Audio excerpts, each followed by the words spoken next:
Coming up on City Spotlight, the focus is on Taylorville with the Mayor of Taylorville, Gregg Brotherton, and Patty Hornbuckle of the Greater Taylorville Chamber of Commerce. We will discuss new businesses in Taylorville, updates to the sewer project, as well as the Route 29 expansion project. And we will also talk schools in Taylorville with Superintendent of Taylorville Schools, Dr. Gregg Fuerstenau. That's all next on City Spotlight.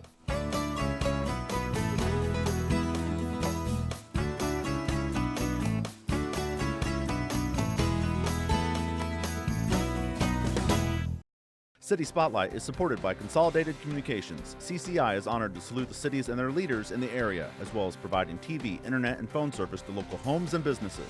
We live where we work and are proud to support the communities we serve. More information available at consolidated.com. Welcome to another edition of City Spotlight. We are pleased to have Taylorville back on the program, and I'm joined in studio by the Mayor of Taylorville, Gregg Brotherton. Glad to be here. And Patty Hornbuckle of the Greater Taylorville Chamber of Commerce. Thank you for the invite. Pleased to have you guys back on the program. We're happy to It's been a little while since we've had you guys on, and there's a lot of good things going on in Christian County and Taylorville specifically, and we're going to talk about hopefully all of those things. Good. But first off, Gregg, let's talk about the question that's been on many people's minds in the state. It's the state budget. Approximately 40 days ago, as we tape here in the second week of August, a stopgap budget was passed. And Gregg, as you told me prior to taping, it's kind of the unknown. We don't know how it's going to work, and it's delayed all kinds of plans in all communities across the state, and Taylorville is no exception. Exactly. I mean, without having a budget in place, it really kind of ties our hands on a local level because we do depend on that funding. So long-term plans are something that have to be kind of set aside until we can look further in the future. The stopgap was welcome. I mean, there's no question it did free up some funds and let us play catch-up to a certain degree.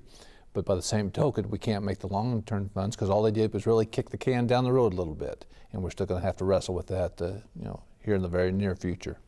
And were there any projects that you can talk about that may have been, that are affiliated with state grants that are kind of on the back burner? Sure. Well, we have lots of road projects that we needed to do, and a lot of them were dependent on grants. And those grants were put on hold when they didn't have a budget.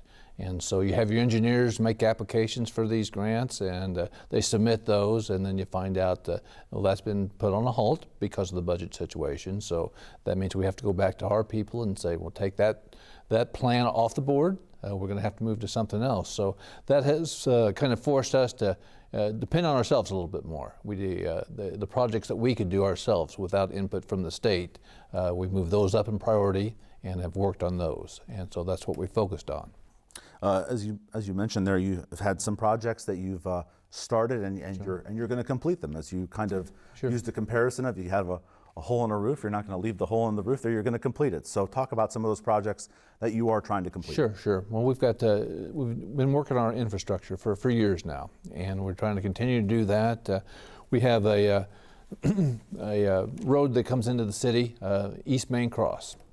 And it's about probably 8 to 10 blocks in length. We're doing a project on it, again, replacing the sewers. Once that gets done, we'll refurbish the road and bring it up to par. We didn't have money. That was going to be 3 separate grants, state grants were going to do that. Because of the problem with the budget, we had to put that on hold, but we know we have to do this anyway. So we used some MFT funds, and we're going to go ahead ourselves and start the first part of the project, which we've already started. That'll be completed later this fall. And then we will reapply for the other grants and hope that the state money will come. If it doesn't, that's not going to change anything else. We're going to have to find a way to do it. And I think that's what most of your cities are wrestling with right now. It's not if or when a project has to be done. There's no question about it. It's got to be done. You have to find a way to do it. It's more painful when we have to use our own funds and can't do the long-term planning that we need to do. And so we keep our fingers crossed that the state will get its act together, but life goes on. One of those projects that you've talked about in previous episodes is sewer project. Right. Long overdue in Taylorville, working on for quite a number of years. Where is that going right now? Well, we're probably about 80% done. Again, we got a lot of that done. We passed a sales tax back in 2009, started receiving funds in 2010. We used that money and then leveraged that out to end up doing about $10 million worth of infrastructure work. And again, that $10 million is almost gone now. We've pretty well gone through it. and we're about 80% through with the projects we had lined up for that and designated for that money. Okay, and this affects all of Taylorville? It does. It does, all different parts. You know, it's one huge system, and it's like anything else. If there's something holding it up, you have to kind of clear that clog or plug in the line, and that's what we've been working on. And so I think people would tell you when we have those 2 and 3 inch sudden rainfalls, you know, we now drain much more quickly. It's not going into people's basements, and that's one of the good things of being mayor. I now get those kind of calls thanking me. You know, said, Mayor, my basement is dry, and for so many years it was not. So I feel good about that. So we've talked about the roads, sewer projects, any other infrastructure to mention? We're working on a bike trail right now. It's not actually owned by the city of Taylorville, it's owned by the city of Pena. Okay. But there again, it's state funds that originally put it in there. There's a railroad trestle bridge that has some problems underneath it. And so the bike trail's been closed down for a while until we can have engineers check that bridge out and make sure it's up to par. It does not look like it's going to be. We're going to have to either replace it or shore it up in some manner, and that's going to cost some money. So, you know, that's another thing we're looking at. We don't know if there's state funds available for that. You know, with the budget situation, we don't know, even if there are funds, you know, how quickly we can get to them. So, you know, that's something in the near future we're going to have to do something with, and we're trying to work with the city of Pena, you know, to get that done, because it's a wonderful benefit for the residents there. A large number of them use that. It goes out to our beautiful lake. You know, it's a very nice bike ride for the people that use it, and so we want to try and get that up and going again as quickly as possible. We've had several other communities on City Spotlight talk about bike trails being added, and it definitely helps, and the residents definitely can use that a lot. Sure. Okay, very good. Let's talk a little bit about the airport. Airport's located southwest of downtown Taylorville on Route 48. Right. Some work going to be done there? Yeah, we've actually, again, we've delayed work there for the past 2 years on resurfacing the runways. Again, the asphalt prices have been very high. The funding from the state hasn't been there, so every time we've bid it, we've had to reject the bids because the costs have been too high. We're keeping our fingers crossed. We're going to put that out for bid yet again. My understanding is that asphalt prices in the area have dropped considerably, in some cases as much as 50%. So what didn't work the previous 2 times, we're hoping will work this time, and we'll get that thing done. Again, it's like any other asset you have to keep it up. And you know, it's time for those things to be repaved, and we want to try and get that done here, hopefully this year. Okay, very good. Mayor Brotherton with the update on a lot of infrastructure going on in Taylorville. Love it. Let's bring Patty into the conversation. And Patty, there's a lot of new things already here and on their way to Taylorville. Let's start with the Route 29 expansion. It's expectation for this to be done very soon. Very soon. Hopefully, we'd like to see it done this fall. You know, we've been promised a lot of things, but you know, like I said, with the state budget, that was in jeopardy. But with the stopgap budget, it loosened up those funds to hopefully get that completed very soon. It was just the middle section that was not complete. Okay. So the southern portion was done, the northern portion was done into the 4-lane. So to connect those two together was the gap. So that will be complete. Okay, in no particular order, I got a list of things that you told me about that are here or are coming on their way. Urgent care facility on the north end of town. What can you tell us about that? Taylorville Urgent Care. They're due to open around the middle of September, and we don't have an urgent care. We either had, you know, the clinic or the emergency room. So this will be hopefully fill a gap that's needed in Taylorville, and we're looking forward to having them open. Okay, another facility for folks to use. Also. Will be open by the time people are seeing this in early September. New Jimmy John's, where is that located? Yeah, it's right on Spresser Street, right off the main intersection in town. It's going to be connected to the Family Video, so it's a prime location. And like I said, we're looking forward to freaky fast. Exactly. Yeah. That's the motto we hear, right? Also on the north end of town, a new hotel in the works. Accommodate about 45 people, you said? Yes, and it's just in the works. You know, we're looking at the investor side of it. They've come in, we've done the feasibility studies, and so, you know, it's the feasibility study says that we are, you know, in line to be able to build a hotel. So it's a cobblestone kind of a structure, and it's like I said, we're looking for the investors right now, and we're looking forward to making that a reality. And something that's been open for a while, you have a new sushi restaurant that's been open a while, and how is that being received in Taylorville? Well, it's one of my favorites because I love sushi, but it's called Samurai Sushi and Steakhouse, and like I said, it's right on the square, in downtown Taylorville, and like I said, we're we've had meetings out there. I go to lunch there a couple times a week, which is always fun, but yeah, they're doing very, very well. And with your position at the Chamber and all these new places on their way or already in Taylorville, it's got to bring a smile to your face. It does. It does. There's always, the economy is tough, and the Chamber always reflects that.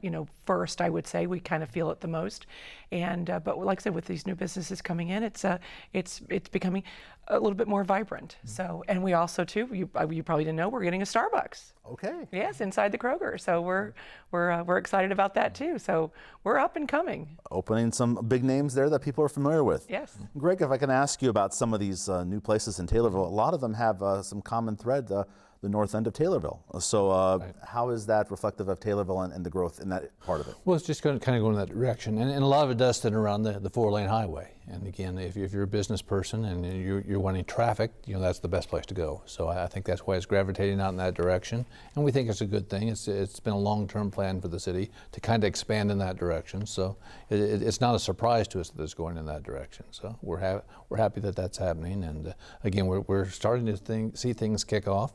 We're going to also have along that route a new industrial park. Okay. And we're working on that, and so we'll have places for new businesses to locate, and it'll be ideal for them. It really is, and I expect to see several of them located in there in the very near future. All right, a lot on their way and already in Taylorville now. Right. Can't forget about Chili Fest right around the corner. Folks are seeing this here in early September. Chili Fest happens in October. Patty, can you tell us the date and anything new coming to this year's Chili Fest? Well, it'll be our 31st annual Chili Fest, and it's October 1st and 2nd, okay. Always the first weekend in October. We are an International Chili Society sanctioned event, so we usually ended up with about 35 competitors, and it's a 2-day event for the competition part of it, but everything else that's happening around it will be, the vendors are a big part of it. We have 2 stages. Well, we have a beer garden, that hadn't been happening in about 27 years or so, or at least, and so that'll be a big part of it. And like I said, we have a blast. I mean, it's a lot of fun. It's great for your entire family. Our kid zone is expanding, and so with the pony rides and the everything that goes along with what kids want to do. So like I said, we're really excited. So October 1st and 2nd on the Taylorville Square. We were there for last year's and hope for a little bit warmer weather. Yes, yeah, right. It's a little iffy in the first part of October. All right, well, I didn't confirm it with you before we started taping, but you have some exciting news about maybe a proclamation for Taylorville. We do. It's at the level where the proclamation has been written, and it's we're going for the Taylorville to be the chili capital of Illinois. Taylorville actually is the host of 5 International Chili Society sanctioned events. And I know of nobody else that has, has that status. Avery Bourne, which is our state representative, she's done the research on it, she's done the homework, and she's got her staff working on it. So I think it's ready now. It doesn't actually go to the House for a vote, so it just goes to yeah, that's a good idea, that kind of a thing. something that might help in the marketing department, I take it. Absolutely. So, Chili Fest and other events as well. Yes. Last topic here for you too, Gregg. We have Superintendent Gregg, Dr. Gregg Fuerstenau. He's coming on to talk about the schools in Taylorville. And one thing you told me about some of these tough economic times has kind of brought in the city and the schools personnel closer together. Talk Sure. a little bit about that. Well, please. we're both in the same situation. Again, the lack of funds that you have earmarked aren't showing up, and so you have to respond to that. And one thing we've done together is the school and the city have worked hand in hand on different projects. School will be starting here in a couple weeks, and the high school, for example, is trying to put a new track in. And they've asked the city for some assistance on that. So we shifted some of our labor and some of our people over there to help with that, to help them get the drive and parking lot prepared for the year.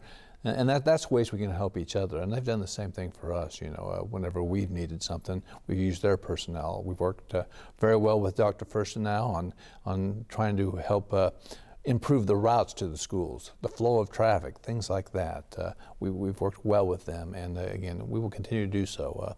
Dr. Fuerstenau is great to work with. Again, he understands the situation we're in. We understand his situation, and we know we have to work together. And he's a good man to work with. All right. Also a Gregg as well. Yes, he is. Yes. Greggs and Good name. Things are going very well in Taylorville. Obviously, good to hear about all these new things that are coming on their way and being able to work together with all the projects during these tough times. Thank you both for coming on City Spotlight again. Thank you. The Mayor of Taylorville, Gregg Brotherton, and Patty Hornbuckle of the Greater Taylorville Chamber of Commerce. Thank you very much. It's been a pleasure having you guys on again. Thanks. It's a pleasure to be here. Excellent. And coming up next on City Spotlight, we'll talk schools in Taylorville with Dr. Gregg Fuerstenau. But first, let's take a look at some of the upcoming activities going on in Taylorville.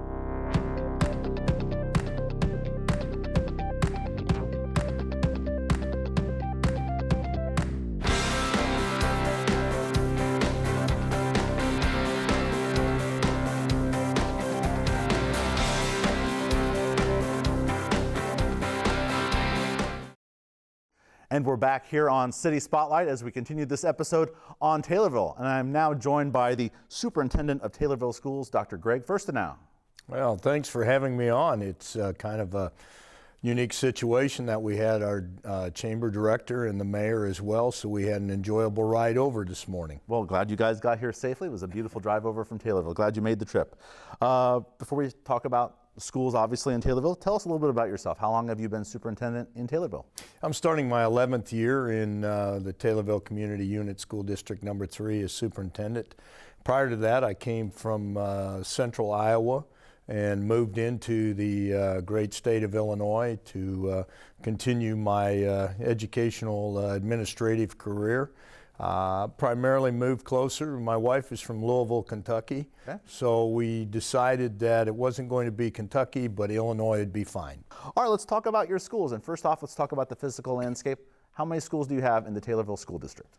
Well, we currently have 6 facilities within the district. We have a preschool center, Central School, which is in Taylorville itself. We have a preschool through 3rd grade facility in Stonington, Illinois, which is roughly about 8 miles east on Highway 48 from Taylorville. We have North Elementary, which serves kindergarten through 2nd grade. Memorial Elementary, which is 3rd through 4th grade. Taylorville Junior High School is 5th through 8th grade. And then Taylorville High School, of course, is 9 through 12.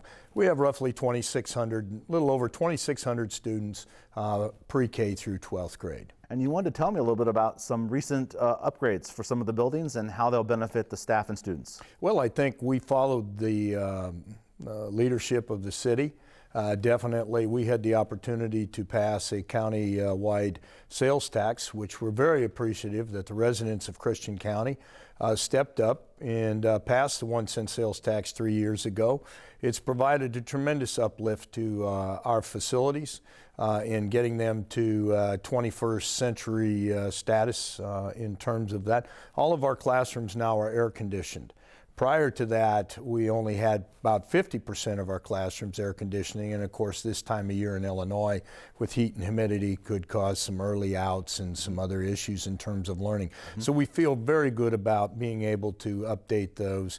We've updated our heating and cooling systems with today's energy efficiency units, so we feel very good about that. We've also done an extensive amount of window replacement as well for energy efficiency. We also were very fortunate that we were able to add a gymnasium and classroom addition onto North Elementary. That is a shared facility between the junior high and the elementary in terms of PE back and forth, as well as providing additional practice and game facilities for our junior high students. It's also provided an indoor recess facility for when it rains or it's too cold for our elementary teachers to go outside with the children. We were able to add an art room and a music room onto North. Without this 1-cent sales tax, this would not have happened at this point in time. Several improvements to listed a lot of your buildings there. The importance of continuing to upgrade your buildings when you can. I think that that's the benefit of having a countywide sales tax. That's going to be the vehicle that's going to maintain facilities. This year we did some other projects of maintenance that we were able to use sales tax money to be able to do that. That takes some pressure off of your general fund budget, you know, to be able to have that capability. As we move forward into the future, that will allow the district to do future planning as resources become available. And were you able to do some of these things before the state budget situation in Illinois really got as deep as it has? Well, we were fortunate that, you know, 3 years ago in April that the citizens of Christian County did step up and overwhelmingly passed the sales tax on behalf of all of the school districts or children in Christian County. So we were able to do these upgrades ahead of the budget situation that's happened for K-12 education. I think that the proration has been dreadful for the last five years for the Taylorville School District.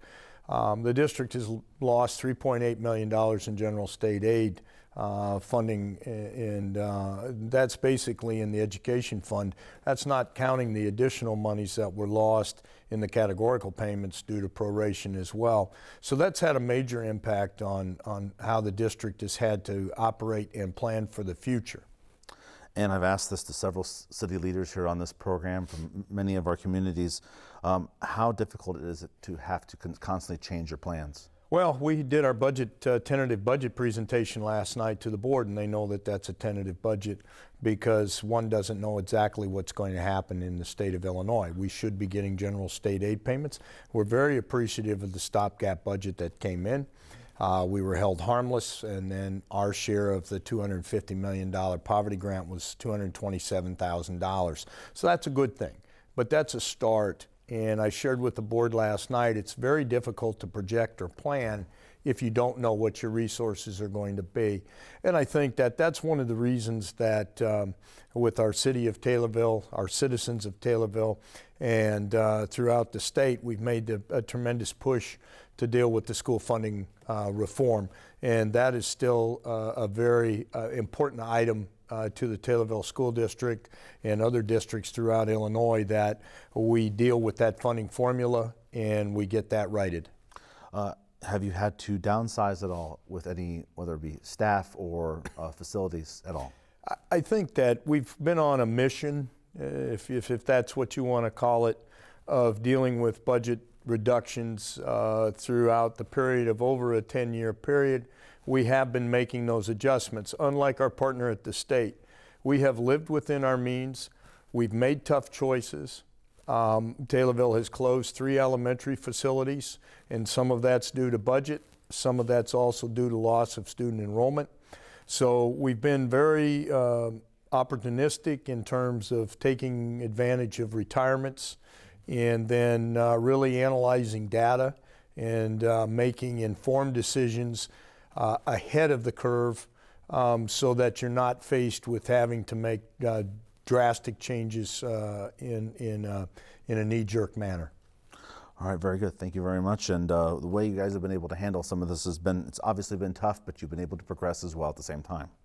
Let's talk about some new programs that you have going on here, and one of them is an initiative at one of the schools.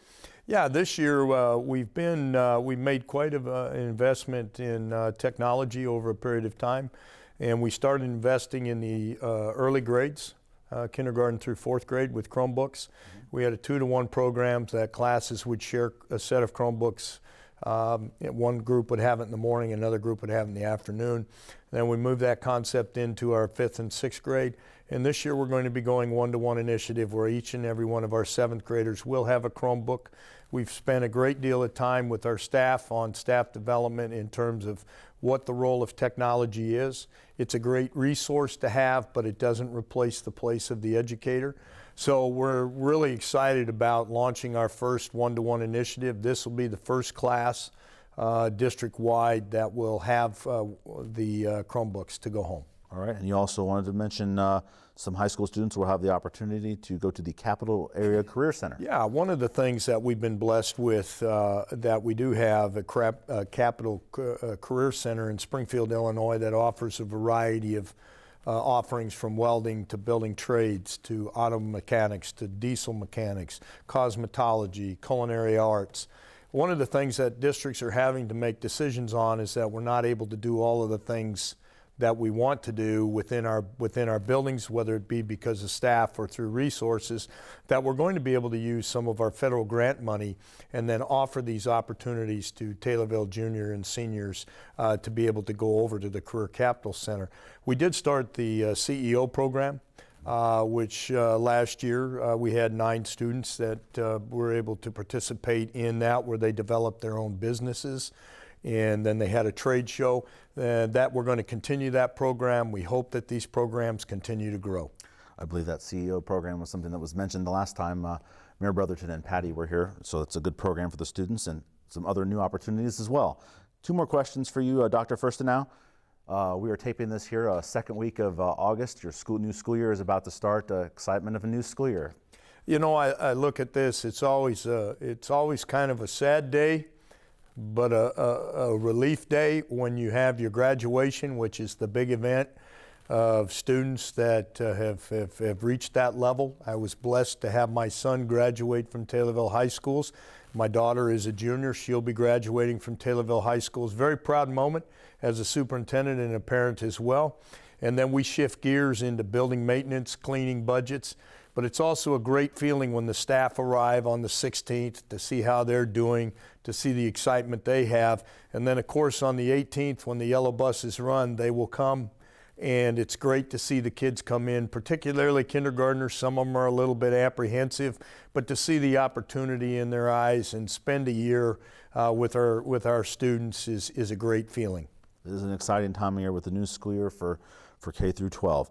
My last question for you, Dr. Fuerstenau. We heard the comments of Mayor Brotherton talk about how the school and the city leaders have been able to kind of work a little bit closer together through some of these tough times. And your thoughts on Mayor Brotherton's comments and how the city of Taylorville is kind of a little closer now. You know what? That's what makes Taylorville great. When you look at the people that represent, whether it be the county, whether it be the city, the school district, we all pull together. We're all in this together. And yeah, we're having a rough economic time. I think everybody can appreciate that. Everybody's willing to step up and help out. You know, each year I have a conversation with the mayor. The city takes care of our parking lots for the school district. We've done projects such as the track project. We've worked with sidewalk replacement throughout the community or areas to make it better for the citizens and the students. So, you know, in my 23 years of superintendency, of being a superintendent, this is one of the best relationships that I've ever had in working with the city. And Mayor Brotherton is to be commended on that. We work on a lot of grant projects together. We have conversations with that. He's on the CEO board, or works with the CEO as well on the board. I'm on the board, and we work well with the Chamber of Commerce as well. All right, very good. A lot of great things in this episode. Dr. Gregg Fuerstenau, Superintendent of Taylorville Schools. It's been a pleasure talking with you today. Been a pleasure being on your show. Excellent. And we'd like to thank all of you for joining us for this City Spotlight episode on Taylorville. We'll see you next time. City Spotlight is supported by Consolidated Communications. CCI is honored to salute the cities and their leaders in the area, as well as providing TV, internet, and phone service to local homes and businesses. We live where we work and are proud to support the communities we serve. More information available at consolidated.com.